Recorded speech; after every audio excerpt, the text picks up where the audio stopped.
do now, let's take a few second break here. And what we're going to do now is start a new segment of the show. This is going to be called the Daily Q&A. Daily Boost and the Daily Q&A. The Daily Q&A, we're going to try to answer at least one or two questions. People that send it in. Send it to charlie@charlieharari.com.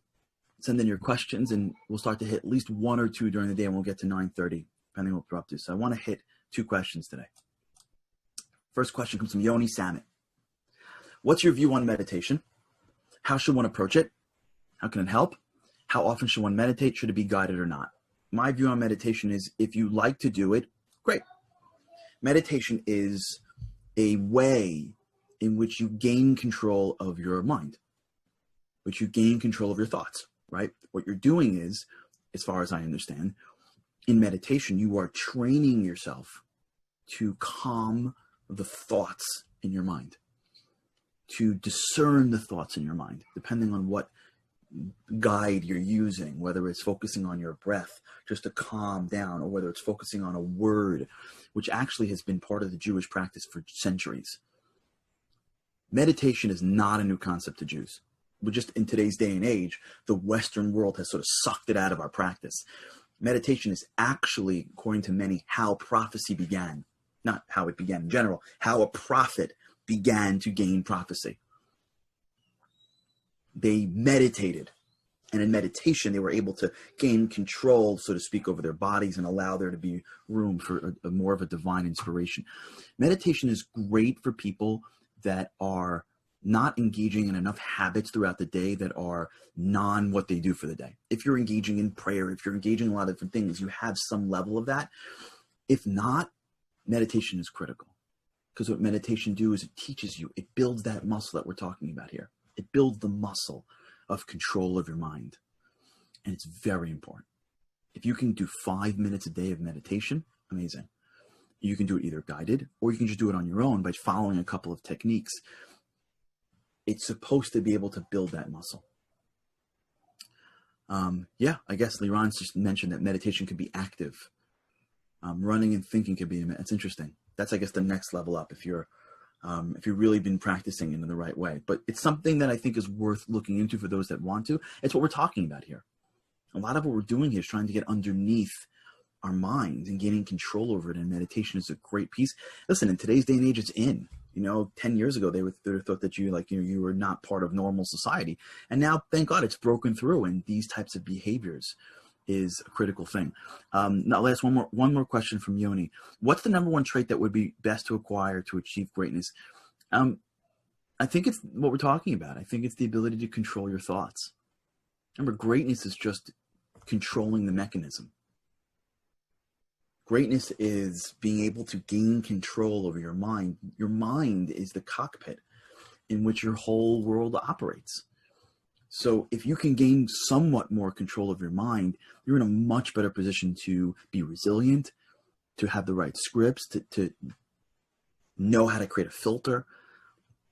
Anything that you can do to gain some level of control of your mind and your thoughts, I think is a great, and awareness, exactly, gain more awareness of why you're doing what you're doing and why you're acting the way you're acting. There's some great people, I think I said this here, great people spend time in reflection. I just saw some crazy stat. Maybe Liran or Andy knows this, or anyone else that's on the chat here. Maybe you guys know this, Ariel.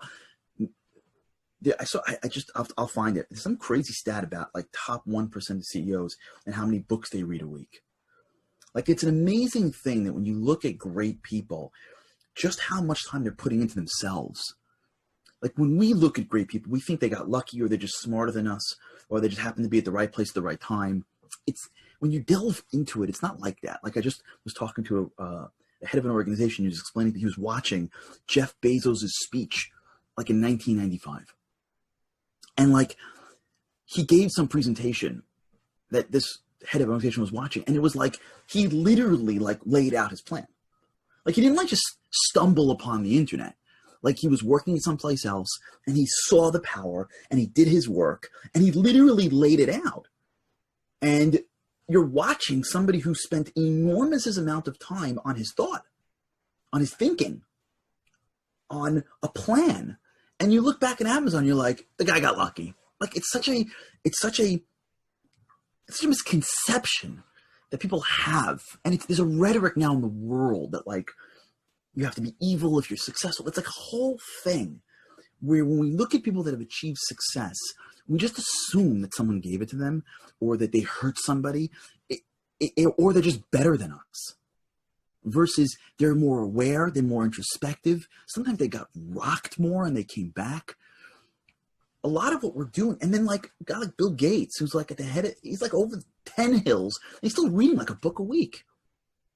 Why do they do that for? Why do they read so much? Because reading is introspective. You're hearing someone else's ideas. You're testing against your own ideas. So critical that we recognize that we all can do it. I'm not saying we all have to become CEOs of a company, but we all can do it. It's just how much time we want to give to building ourselves and thinking and being aware of our thoughts and being aware of our scripts and doing this work. Okay, one more question I got from Tracy. Can you give some practical tips to get started on journaling, prompts to get the flowing? I've been writing. How's that wrong? How do I do it? Okay, let's just talk about journaling for a second. There is no right or wrong way to journal, I don't think.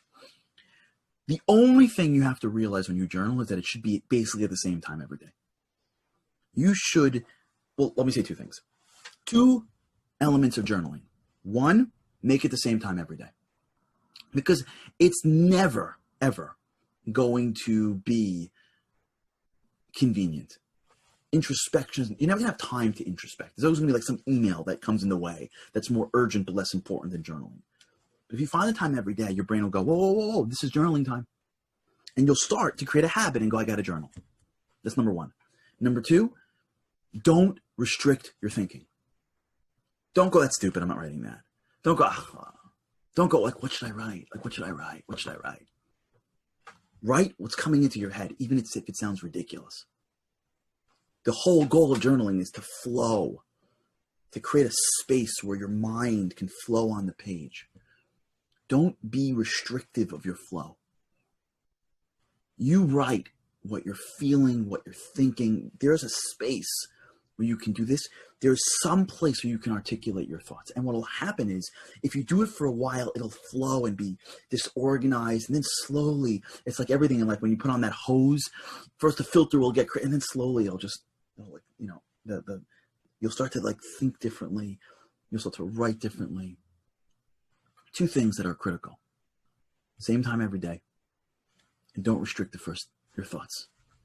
And that's sort of the beginning of how we journal. And then we'll build more journaling exercises as we go on. Okay. Thanks everybody for sticking around for the Q&A. With God's help, I can't wait to see you tomorrow, hopefully with God's help for the boost, and then later on for the Q&A. Thanks everybody.